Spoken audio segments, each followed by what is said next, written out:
Hello dear students, welcome you all. Now we are starting with our new lecture series of our chapter of class 11th of plant physiology, that is mineral nutrition.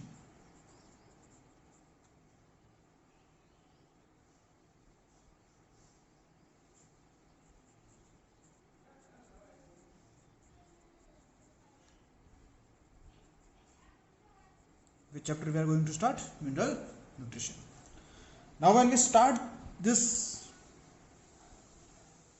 mineral nutrition chapter, we first should understand what are minerals. Minerals are the nothing but they are the inorganic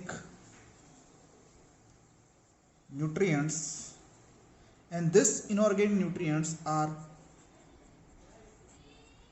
classified into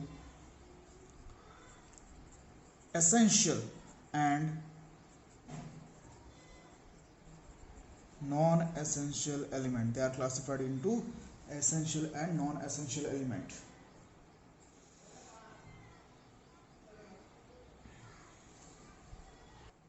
So the nutrients are classified into essential and non-essential, but when we see the different organism, living organism, the basic need are almost same. They require some molecules like carbohydrate, protein, fat, water and minerals for their growth and development. In this chapter, we are focusing mainly on inorganic plant nutrients. We are talking about mainly on the inorganic nutrients. Okay, wherein we will study the method of identify element essential for growth. We will identify that which element are essential for plant, which are not, how they help in development of a plant, and what is the criteria of establishing this essentiality, that it is essential or not. What is the criteria behind that criteria also we are going to study. We will study in this part that the role of this different essential element, their major deficiency symptom, and the mechanism of their absorption of this essential element. And mainly we introduce in this chapter you with the significance and the mechanism of biological nitrogen fixation as well. Okay, so first we focus on the particularly mainly this essential and non-essential element, but before that we mainly talk over the methods to study the mineral requirement of plant. Okay, so first we talk about the methods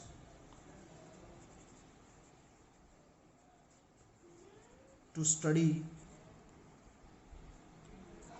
the mineral requirements of plants. Okay dear students, so in this we are talking about the how we will determine the particular mineral requirement for the plant. So for this, the method which is used, the technique which is used for growing this, that is nothing but important technique, that is known as hydroponics. What technique? Hydroponics. So first we understand what is this hydroponics. Hydroponics is the technique of growing plant. It is a technique of growing plant in a nutrient solution. So it is nothing but a soil less cultivation of plant. Dear student, please remember that hydroponics is a technique in which there is no use of soil. We grow plants only in the nutrient solution, and whatever the need of a plant, that type of nutrient we provide a plant with this water, and we allow the plant to grow in this solution only, not with soil. Without, we apply this solution without soil. This method was developed by or demonstrated first time by Julius von Such in 18 60. He was a prominent German botanist. He was a German botanist, and this German botanist carried out this particular experiment. Now, after this demonstration, several experiments has done. Okay, since then, a number of improvised methods have been employed to try and determine the mineral nutrient essential for plant. The essence of all these methods involves the culture of plant in a soil-free defined mineral solution, which was said by the Julian was such. Now, this method required, we remember, this method required purified water and mineral nutrient salts. Now we are going to talk about the setup which was prepared according to the hydroponics. So next we talk about the setup. Now the diagrammatic setup for nutrient solution culture is like this.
Now here you will find a nutrient solution. This is aerating tube. Okay. Then here you find this one as a cotton. Then this is a nothing but a funnel. It is a funnel adding water for adding water and nutrients. So nutrient soil solution is there, but we remember soil is absent.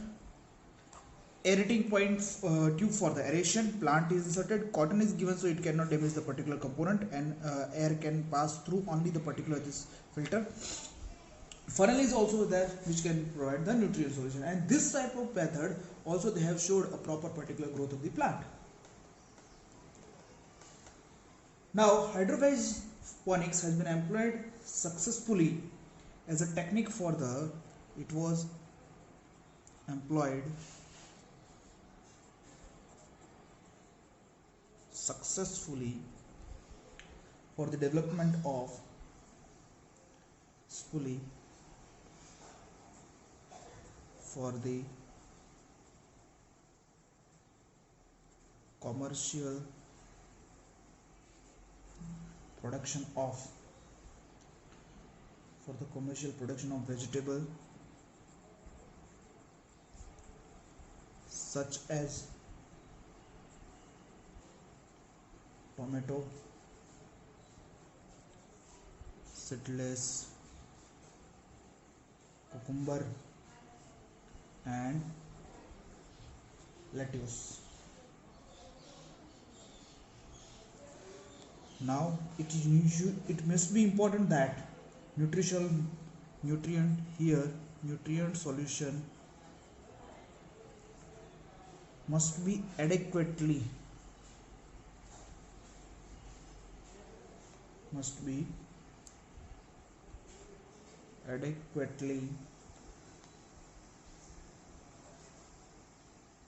aerated to obtain the optimum growth. So this is important for the hydroponic setup.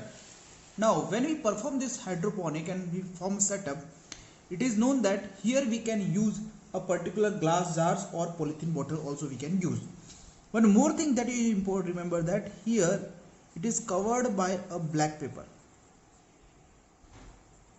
It is covered by a specific black paper. After pouring solution into them, that container is particularly covered with the black paper. Now why black paper is covered? Because black paper has a two function: prevention of a growth of algae and prevention of a reaction of root with the light. So we write importance of using black paper. So we remember black paper has two function. Number one, prevention of growth of algae,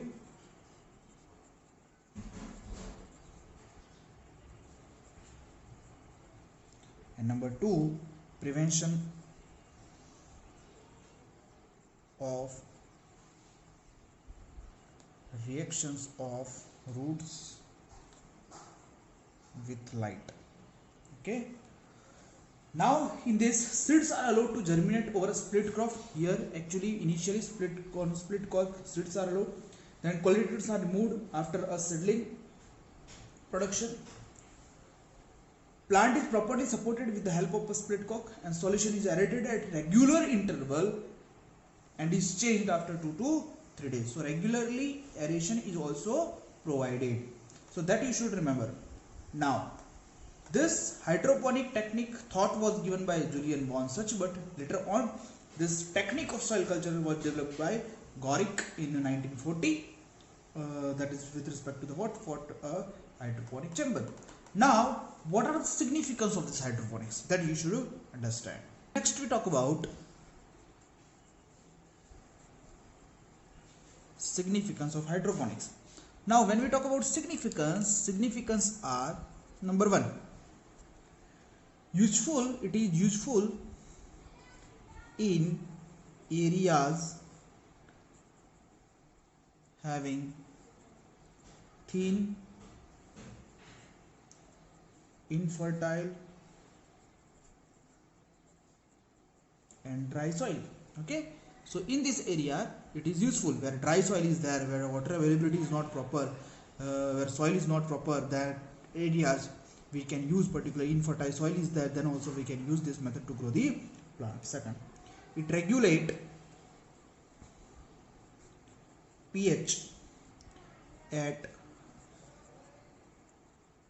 optimum for particular crop. It regulates the pH at optimum for a particular crop. Third, it control soil borne pathogen. So it is more important that if soil borne pathogen is controlled, the destroying or destruction of the plant can be avoided. Fourth, it avoid problem of weeding. One more important, avoid problem of weeding, that weeds will not grow and will not destroy the plant. And fifth, out of seasonal vegetables, as we have said,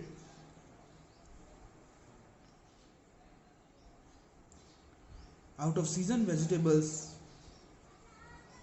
out of season vegetables and flowers can also be obtained. They can also be obtained. So this is the thing of hydroponics. Now hydroponics has a very different variants. Hydroponics has a different variants, and in this different variants, one variant is there that is known as aeroponics. So variants of hydroponics. Number one is aeroponics. Now aeroponics, it is a technique of soilless culture. It is a technique of soilless culture, in which roots are suspended in mist of oxygenated nutrient solution. Mist here consists of water, and some of the minerals in the water droplets are not properly, that the vapor form of the water is available, and in this if we grow the plant, then it is known as aeroponics. And the another variant is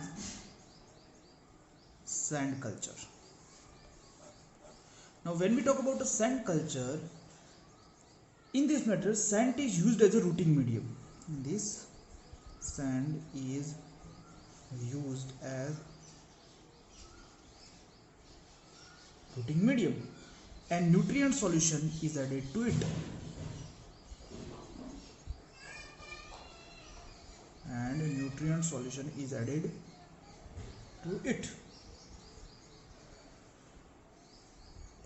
So this will be considered as a better than solution culture, as it can provide a solid medium and natural aeration for a plant growth. However, this have some problem also. So what are the advantages? So some of the advantages it has, that it provide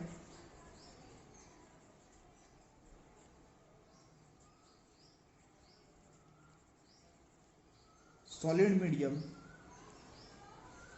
and natural aeration for plant.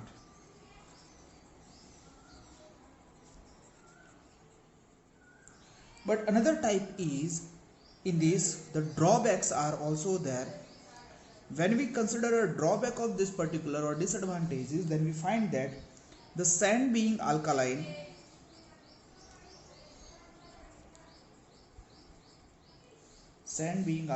in nature, it has to be treated with acid before use. Okay. Second point is that the sand get very warm, it become very warm during summer and very cool during winter. Hence, it may cause injury to root system. It may cause injury to root system. And the third, that water holding capacity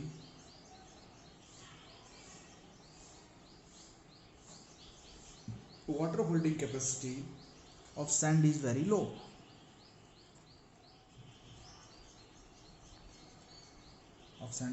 Hence it requires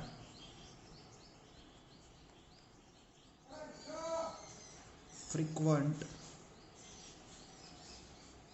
watering. So what are the drawbacks? It can be alkaline, so it need to be treated with the acid. So it get very warm during the summer, so it can cause some of the injury to the root system. And water holding capacity of sand is very low, hence it requires a frequent watering. So due to this, these are some of the water back of the second variant, that is a sand culture. Now we talk about essential mineral elements. Okay, we have studied hydroponics. Now we talk about essential mineral element.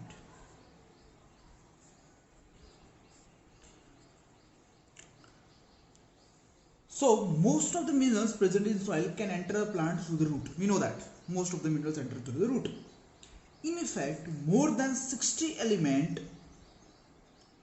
of the 105 discovered, we remember one of the important point, more than 60 elements out of 105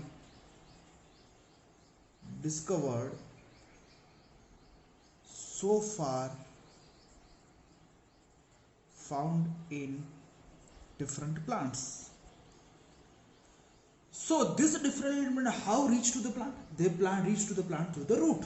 So some plant species accumulate selenium, some others gold, while some plants growing near nuclear test sites take up the radioactive strontium. And there are technique that can estimate the particular concentration or can measurable to detect the mineral even at a very low concentration, that is 10 raised to minus 8 gram per ml. So there are some technique available which can detect the minerals at very low concentration, that is 10 raised to minus 8 gram per ml. Okay, that much concentration can be measured. So out of this all 60, which are actually useful for the plant and which are not useful for the plant, so there can be a need of some criteria behind that. There should be a need of one criteria behind that. So out of this 60, it is known that 17 are essential element. How many are essential element? 17 are essential element, and this essential element are element without which the reproduction and life cycle of plant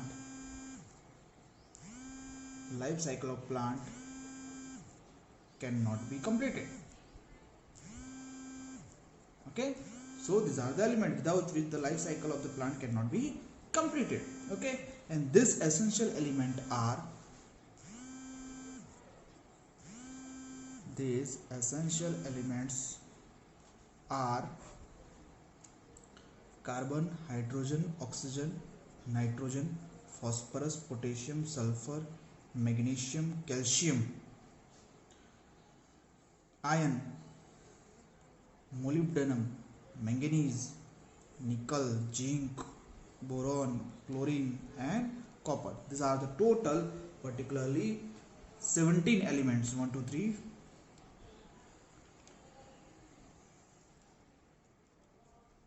Okay, so these are the 17 essential elements are there. So which elements said to be essential or not? So there are some criteria. So next we talk about the criteria of essentiality. So now we talk about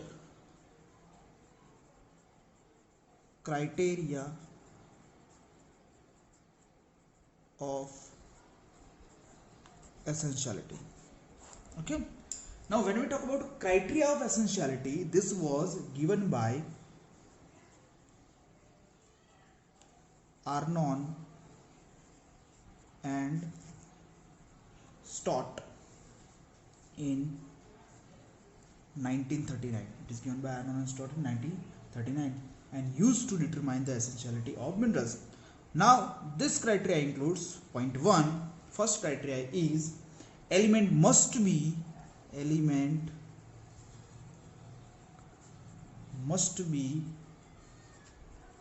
absolutely necessary for normal growth and reproduction. Plant do not complete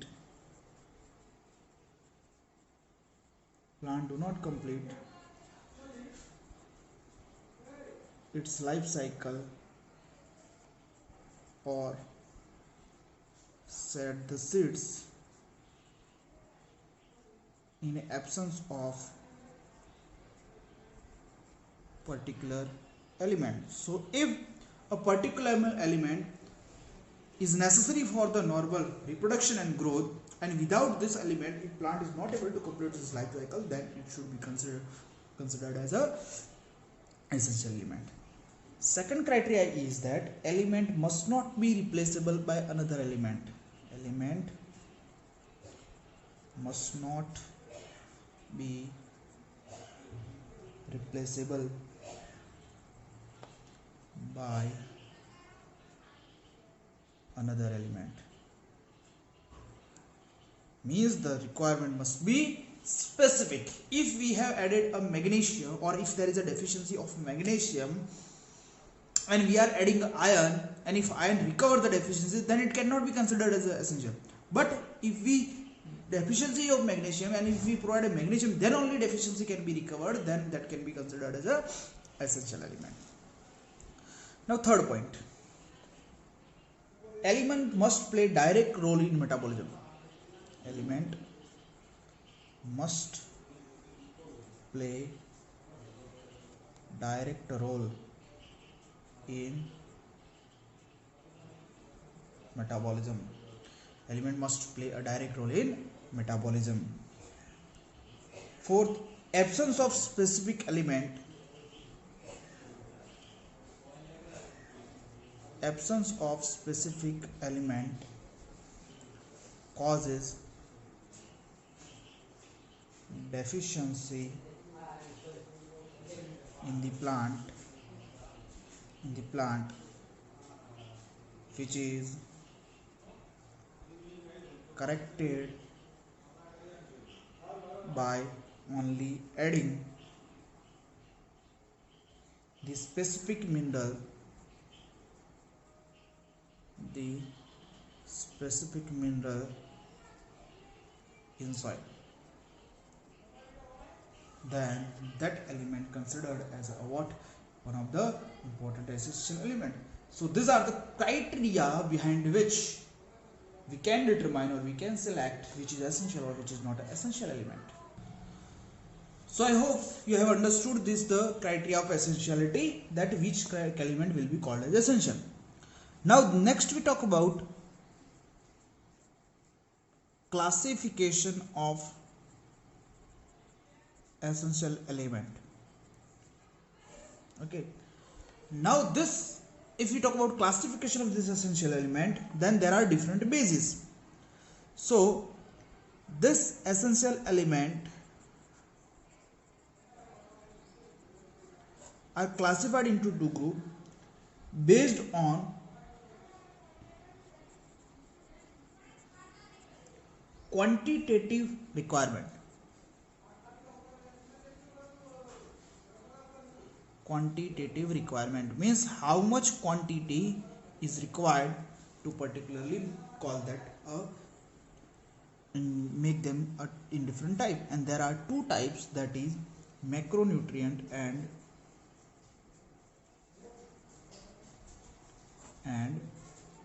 micronutrient. Now this micronutrient are also considered as a trace element. They are considered as a trace element. As you see the term, by seeing a term we can assume that this is based on the quantity, how much they are required by the plant. Obviously macro should be required in higher amount and micro should be required in a lower amount. But what is the actually definition? What actually it says?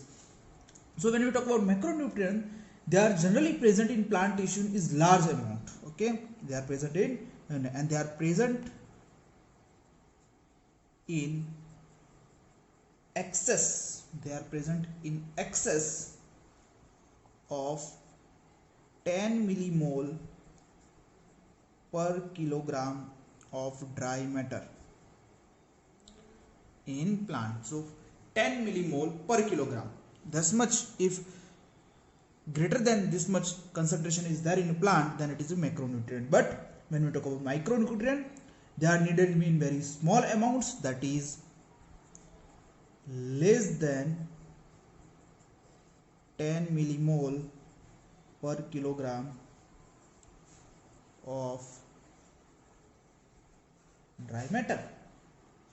Now this macronutrient, if we talk about, so these are micronutrient required in less, but macronutrient required in large amount. Macronutrient include carbon, hydrogen, oxygen, nitrogen, phosphorus, sulfur, potassium, calcium and magnesium. And of this, carbon, hydrogen and oxygen are mainly obtained from CO2 and water. while others are absorbed. Other are absorbed from the soil as a mineral solution. Okay, whereas if we talk about micronutrient, they are required in less amount than the 10 millimole, and this include iron, manganese, copper, molybdenum, zinc, boron, chlorine and nickel. So here these are 1 2 3 4 5 6 7 8, so total 8 elements are there. But when we talk about here 1 2 3 4 5 6 7 8 9 elements are macronutrient and 8 elements are the micronutrient. Okay, so this is the particular classification within this. Now we talk about the next classification of essential element, and this essential element are now classified into 4 groups. They are grouped into 4 groups.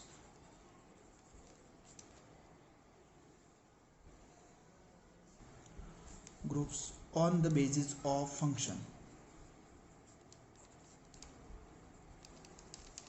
On the basis of function. Okay, now when we classify them on the basis of function, first is they are a component of biomolecule. First is they are a component of biomolecule. So if we see here, we find that carbon, hydrogen, oxygen and nitrogen are a structural element of cell. So they form a particular component of biomolecule. So first group is this. Second, they are a component of energy related compounds. Energy related compounds or energy related components in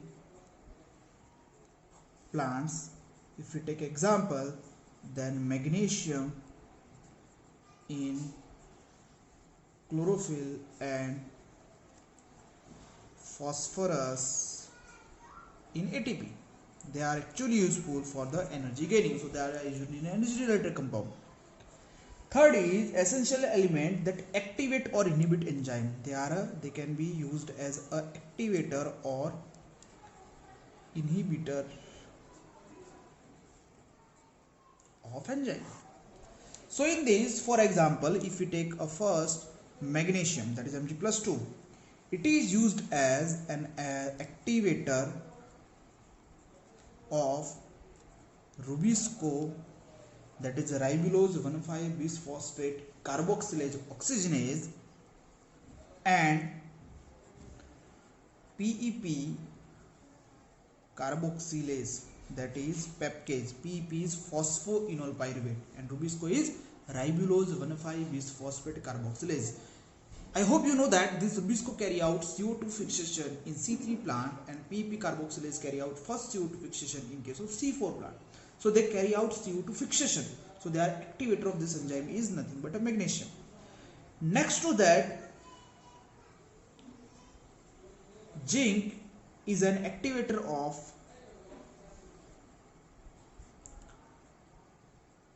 alcohol dehydrogenase. It is an activator of alcohol dehydrogenase. And molybdenum is activator of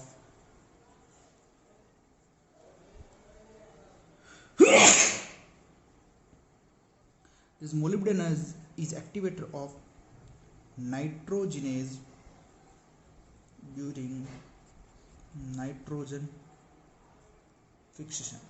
Okay, So these are the some examples. Some more element we will study in case of the which are associated with this activation and inhibition in case of a respiration chapter.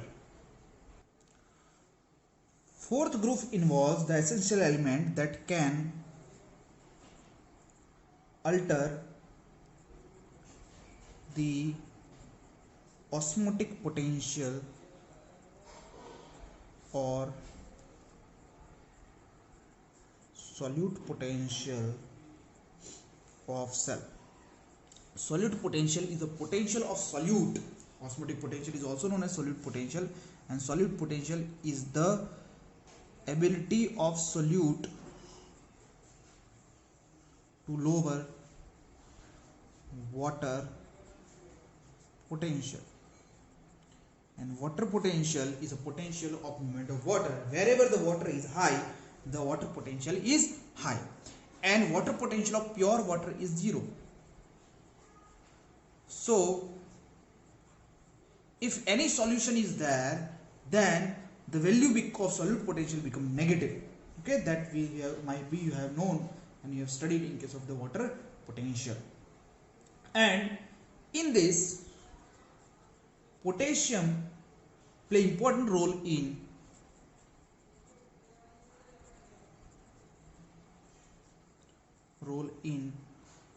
opening and closing of stomata.